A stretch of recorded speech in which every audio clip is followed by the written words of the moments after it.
رسول خدا صلی اللہ علیہ وآلہ وسلم کی سب سے چھوٹی صاحبزادی حضرت فاطمہ زہرا رضی اللہ عنہا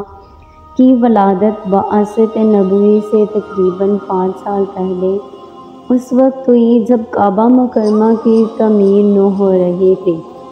اسی تعمیر کے موقع پر حضور اکرم صلی اللہ علیہ وآلہ وسلم نے نہایت ہی خوشی تدبیری کے ساتھ سنگ ہسپت کو اس کی جگہ رکھ کر باہمی جنگ کے بہت بڑے خطرے کو ٹالا تھا، اور آپ کی اس حسن تدبیر نے عرب کے تمام قبائل کے دلوں میں آپ کی عظمت و احترام میں اضافہ کر دیا تھا۔ حضور اکرم صلی اللہ علیہ وآلہ وسلم کی تمام اولاد نرینہ کی وفات بالکل بچپن ہی میں ہو گئی تھی۔ 4 بیٹیوں میں سے بھی 3 کی وفات آپ صلی اللہ علیہ وآلہ وسلم کے سامنے ہی ہو گئی تھی۔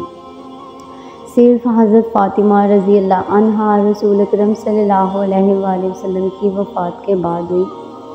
اس لیے آخر میں تو رسول اکرم صلی اللہ علیہ وآلہ وسلم کی توجہات و محبت کا مرکز فطری طور پر وہی بن گئی تھی، لیکن یوں بھی وہ حضور صلی اللہ علیہ وآلہ وسلم کی بہت ہی چہیتی بیٹی تھی، اور تاعمر حضور صلی اللہ علیہ وآلہ وسلم کے ساتھ رہنے کی وجہ سے ان کو بھی اپنے والد گرامی کی خدمت کرنے اور دکھ درد بانٹنے کا سب سے زیادہ موقع ملا۔ اسی طرح ترمذی شریف میں ام المومنین حضرت عائشہ صدیقہ رضی اللہ عنہا کی روایت ہے کہ میں نے اٹھنے بیٹھنے اور عادات و اطوار میں حضرت فاطمہ رضی اللہ عنہا سے زیادہ کسی کو رسول اللہ صلی اللہ علیہ وآلہ وسلم سے مشابہ نہیں دیکھا۔ تو ہجری غزوہ بدر کے بعد نبی کریم صلی اللہ علیہ وآلہ وسلم نے حضرت علی کے ساتھ ان کا نکاح کر دیا۔ اس موقع پر حضور اکرم صلی اللہ علیہ وآلہ وسلم نے ضروریات زندگی کا کچھ سامان بھی حضرت فاطمہ رضی اللہ عنہ کو دیا تھا، جس کی تفصیل حضرت علی نے یوں بیان فرمائی ہے۔ رسول اللہ صلی اللہ علیہ وآلہ وسلم نے جب ان کے ساتھ حضرت فاطمہ کی شادی کی تو ان کے ساتھ ایک بڑی چادر اور ایک چمڑے کا تکیہ جس میں کھجور کی چھال بھری ہوئی تھی، اور ایک چکی اور ایک مشکیزہ اور 2 گھڑے بھیجے۔ نکاح کے وقت مشہور روایت کے مطابق حضرت فاطمہ رضی اللہ عنہا کی عمر 15 سال 5 ماہ اور حضرت علی رضی اللہ عنہا کی عمر 21 برس کی تھی۔ حضرت فاطمہ رضی اللہ عنہا کی گھریلو زندگی انتہائی سادہ تھی۔ اپنے ہاتھ سے چکی پیستی، گھر کا سارا کام کاج بھی اپنے ہاتھوں سے انجام دیتی۔ ایک مرتبہ حضور اکرم صلی اللہ علیہ وآلہ وسلم کی خدمت میں کچھ غلام اور باندیاں آئیں تو حضرت علی نے حضرت فاطمہ کو مشورہ دیا کہ اس موقع پر تم حضور صلی اللہ علیہ وآلہ وسلم کی خدمت میں جا کر ایک خادمہ کا مطالبہ کرو جو تمہاری گھریلو ضروریات میں تمہارے ساتھ تعاون کر سکے۔ چنانچہ حضرت فاطمہ رضی اللہ عنہا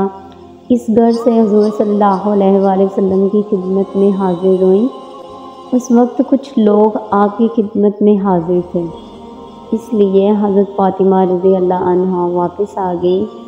پھر جب دوسرے وقت حضور صلی اللہ علیہ وآلہ وسلم حضرت فاطمہ کے گھر تشریف لائے تو اس وقت حضرت علی بھی موجود تھے۔ حضور صلی اللہ علیہ وآلہ وسلم نے دریافت فرمایا کہ فاطمہ رضی اللہ عنہا، تم اس وقت مجھ سے کیا کہنا چاہتی تھی؟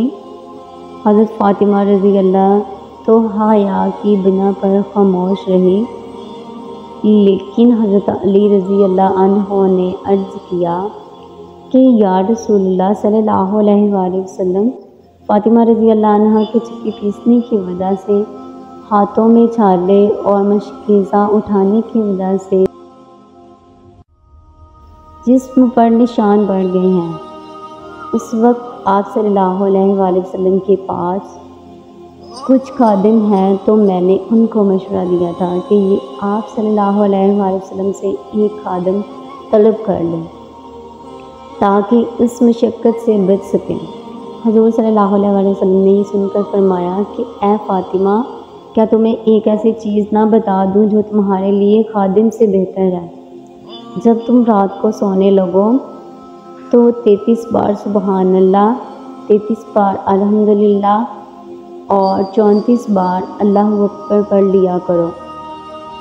ایک مرتبہ حضرت علی رضی اللہ عنہ نے حضرت فاطمہ کی موجودگی میں ابو جہل کے بیٹے سے نکاح کا ارادہ کیا تھا، جس کی اطلاع حضرت فاطمہ کو ہو گئی اور وہ بہت ہی سنجیدگی کے عالم میں اپنے والد گرامی کی خدمت میں حاضر ہوئی اور سارا ماجرا بیان کیا۔ یہ سن کر حضور صلی اللہ علیہ وآلہ وسلم نے ایک عام خطبہ دیتے ہوئے فرمایا کہ فاطمہ میرے جسم کا ایک ٹکڑا ہے اور مجھے خوف ہے کہ وہ اپنے دین کے معاملہ میں فتنہ میں نہ مبتلا ہو جائے۔ اور پھر بنو عبد شمس میں سے اپنے ایک داماد ابو العاص شوہر حضرت زینب کا ذکر فرماتے ہوئے ان کی تعریف کی اور فرمایا کہ انہوں نے مجھ سے جو کہا وہ سچ کر دکھایا اور مجھ سے جو وعدہ کیا اسے پورا کیا، اور میں نہ کسی حلال چیز کو حرام کرتا ہوں نہ حرام چیز کو حلال کرتا ہوں، لیکن اللہ تعالیٰ اپنے رسول کی بیٹی کو ایک آدمی کے نکاح میں کبھی جمع نہ کرے گا۔ حضرت علی رضی اللہ عنہ کو جب حضرت حضور صلی اللہ علیہ وآلہ وسلم اور حضرت فاطمہ رضی اللہ عنہا کے اس رنج و ملال کا حال معلوم ہوا تو انہوں نے اپنے پیغام کو واپس لے لیا اور پھر حضرت فاطمہ کی زندگی میں دوسرے نکاح کا ارادہ کبھی نہیں کیا۔